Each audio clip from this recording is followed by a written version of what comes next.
Hi, how you doing, RPS family? So quick disclaimer before we begin, or just a little note to make, is that if you'd like to follow along with this video, you can get it at the RPS at home site. But all you need really is a sheet of paper and a pencil, and you should be good to go. Also, the way that's going to work is as the video is playing, you'll be able to pause the video and answer some of the questions, and I'll lead you through it, but just kind of wanted to give you a heads up before we begin. All right, so today we're going to be, this is week 3, we're going to be learning about circles and polygons for the week, but we're really going to be centering most of our attention on circles. But today I want to kind of talk about the polygons aspect of it so that we can kind of tap into your prior knowledge and what you already know, right? Because what you know is really going to be, it's going to influence how much we understand circles for the week. All right, so the objective SOL 6.7, the student will, right? We will derive pi this week, and you'll be solving problems, including practical problems involving uh, circumference and the area of a circle. But to understand that, and before we get into all that, let's do this, okay? We're going to focus on polygons, all right? Our opening exercise is I want you to name each shape, okay? Now, this is where you would pause the video, okay? And then I'm going to give you the answers when you hit play, all right? So go ahead and pause it now and see if you can name these 5 shapes and try to be specific.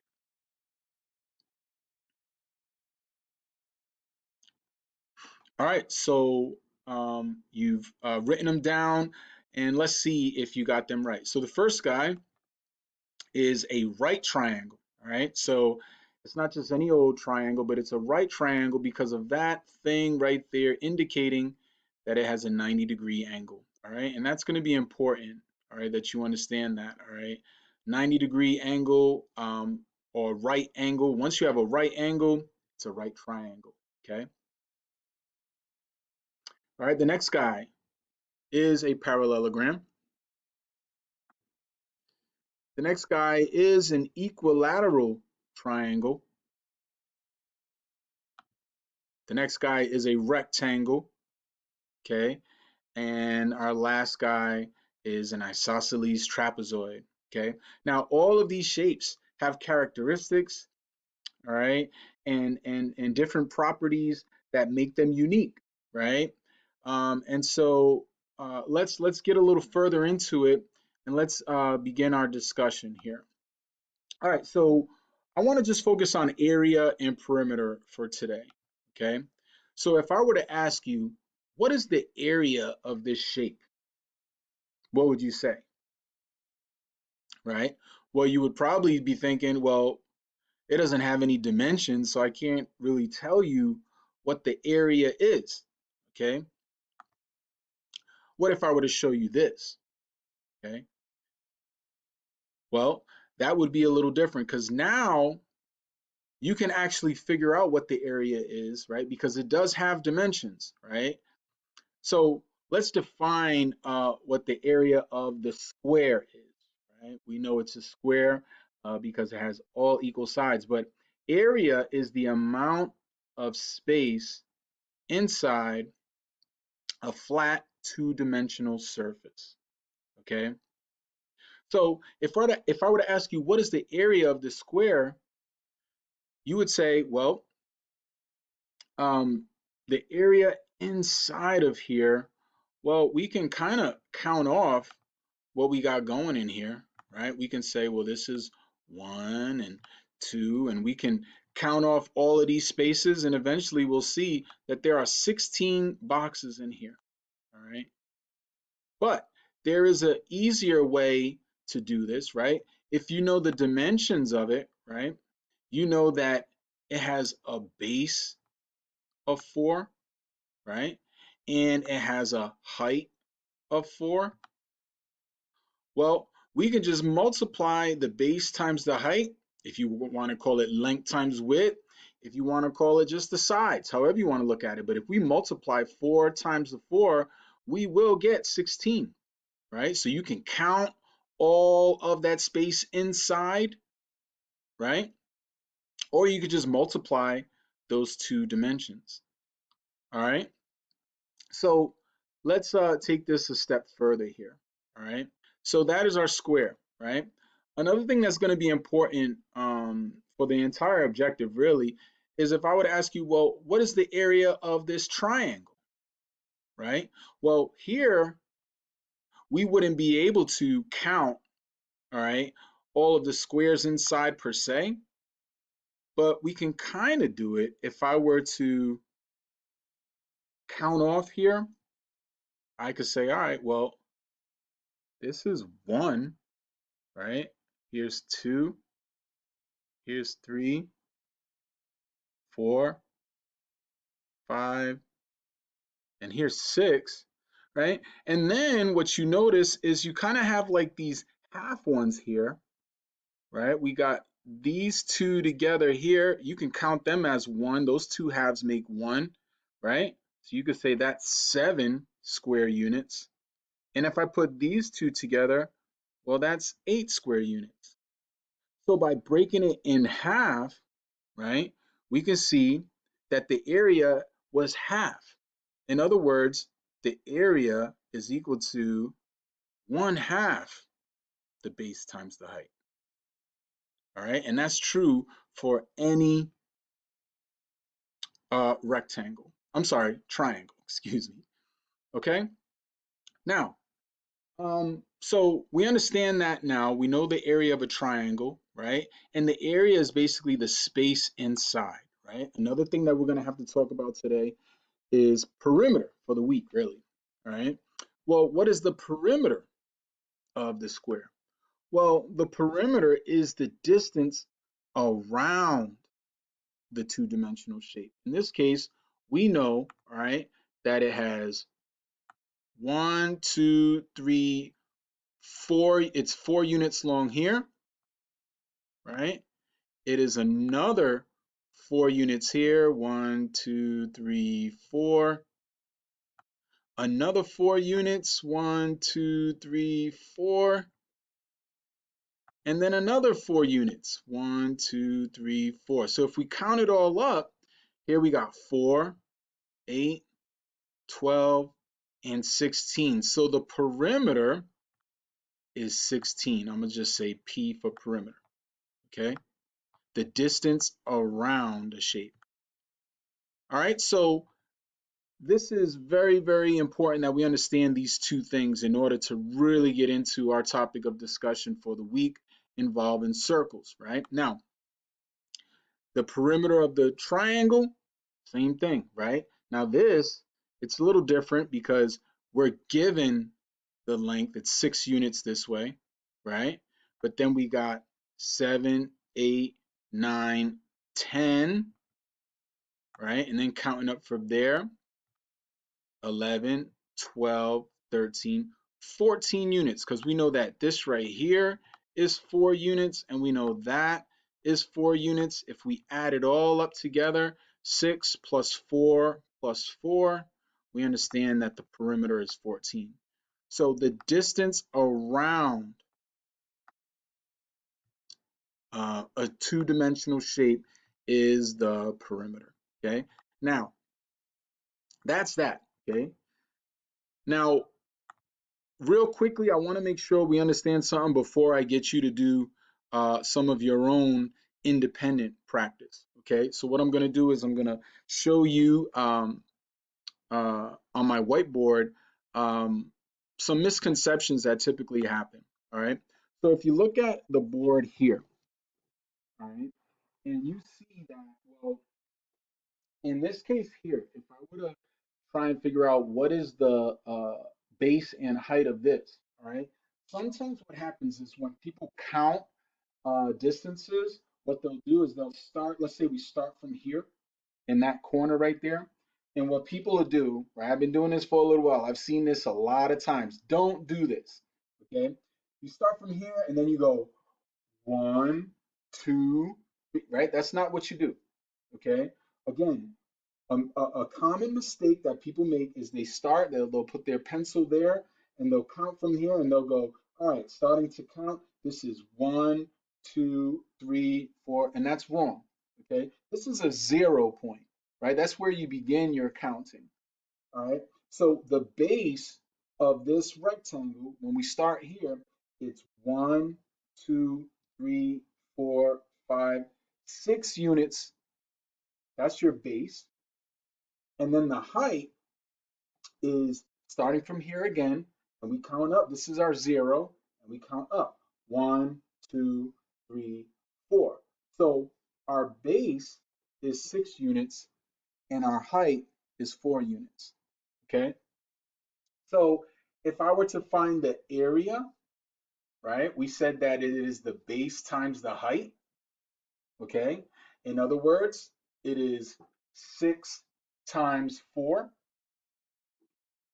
right? And we know that 6 times 4 is 24. So our area is 24 square units, okay? Square units. Whereas our perimeter, okay, is we're adding up all the outside. So if I were to count 6 plus 4, that's 10, plus another 6, that's 16, plus another 4, right? Because rectangle have equal opposite sides, right? So we know that this is 4 units and this up here is 6 units. So if we add it all up together, 6 plus 4 plus 6 plus 4, we know that the perimeter is 20 units, okay? So this is what I want you working on, okay? We're going to be talking about doing this for 4 shapes, okay? So I want you to get your paper and pencil ready, all right? And I want you to tell me what is the area and perimeter of these following shapes, okay? Area and perimeter, all right? So this is where you would pause the video, okay? After you pause it, I want you to work on that. Tell me what is the area and what is the perimeter, all right? Then I'll go over it and you'll get to check and see how well you did. All right, so talk to you in a few minutes.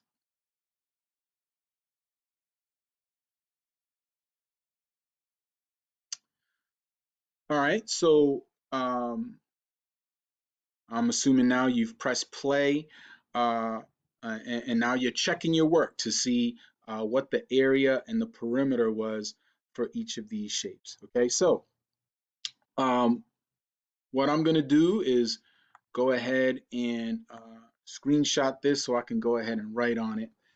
All right, so here for number 1, we know what? That the base is what? Well, again, if we start from here, we know that the base is 1, 2, 3, 4, 5, 6, 7, 8 units long, right?